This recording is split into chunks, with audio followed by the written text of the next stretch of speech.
GFM's TV.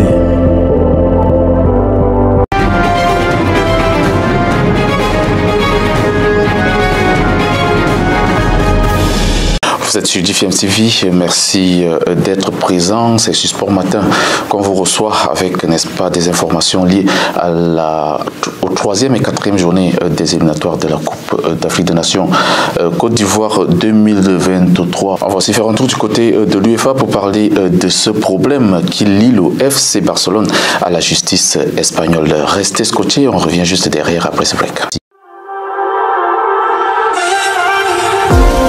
GFM's TV.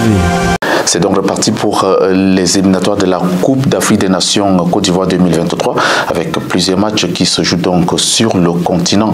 On va commencer par le Gabon qui affronte donc le Soudan ce jeudi à Franceville pour le compte de la troisième journée des éliminatoires de la Coupe d'Afrique des Nations Côte d'Ivoire 2023. En l'absence donc de Bruno Ekolimanga et d'Andou Biopoko, le sélectionneur Patrice Neveu a choisi pour capitaine Loïc Paloun, le défenseur de Bastia en France. Il est âgé de 34 ans. Loïc Paloun aura donc la lourde charge de conduire la sélection nationale du Gabon vers la victoire dans cette rencontre en tant que leader, en tant que capitaine. La Namibie, elle sera face au Cameroun ce vendredi au stade Omnisport Amadou Ahidjo de Yaoundé après 3 jours d'entraînement au WIF FC de Johannesburg. Les Warriors ont pris la direction de Yaoundé, la capitale camerounaise, mardi 21 mars dernier avec 24 joueurs dans la délégation, dont 12 joueurs locaux.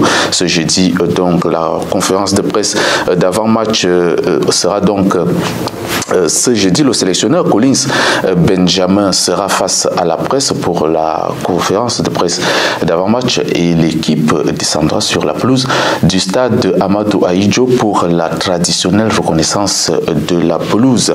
Les Warriors restent sur un match nul face au Burundi et possèdent donc un point. C'était donc un point pris face à cette équipe du Burundi contre 3 points pour le Cameroun, vainqueur du Burundi et leader du groupe C.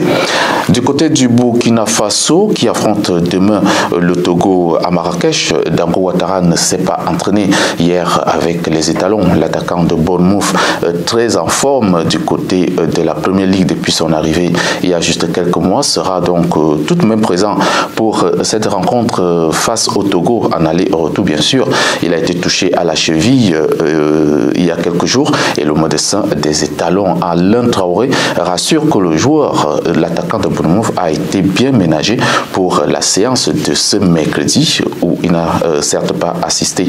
Il a eu une élongation lors de la séance de lundi, mais rien de grave. On le verra donc d'ailleurs ce jeudi à l'entraînement. Par contre, on a vécu 2 matchs de ces éliminatoires de la Coupe d'Afrique des Nations 2023 ce mercredi avec dans le groupe A le match nul 2 buts partout de la Sierra Leone à domicile face à Sao Tomé Principe.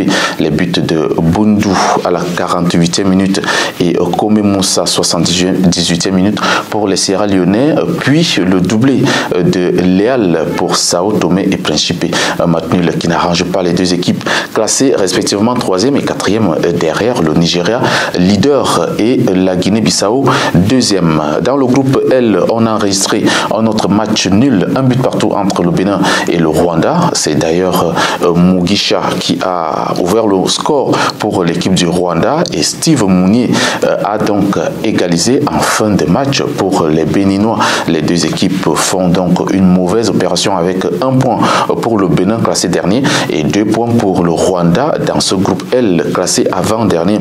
Le Sénégal règne donc à mettre dans ce groupe avec 6 points, donc 2 matchs de victoire et le Mozambique est classé 2e avec 4 points. Allons donc du côté de l'Europe pour parler de cette affaire où l'UEFA a annoncé ce jeudi l'ouverture d'une enquête concernant une éventuelle violation du cadre juridique du FC Barcelone dans le cadre du scandale arbitral impliquant donc le club catalan. Certains dirigeants du FC Barcelone ont été impliqués le 10 mars mars dernier par la justice espagnole pour corruption, abus de confiance et faux en écriture de commerce dans l'affaire de versement d'argent suspect à José María Enríquez Negreira.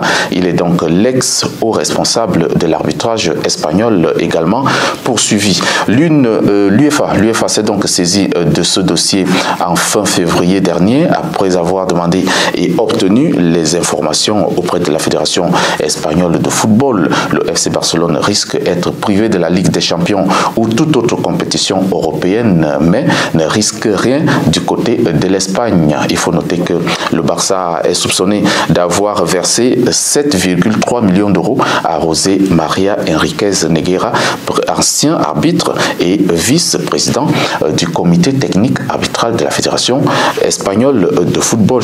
Il a donc occupé ce poste entre 1994 et 2018. C'est terminé pour Sport Matin. On se retrouve donc demain, s'il plaît à Dieu, pour une autre sortie avec d'autres informations.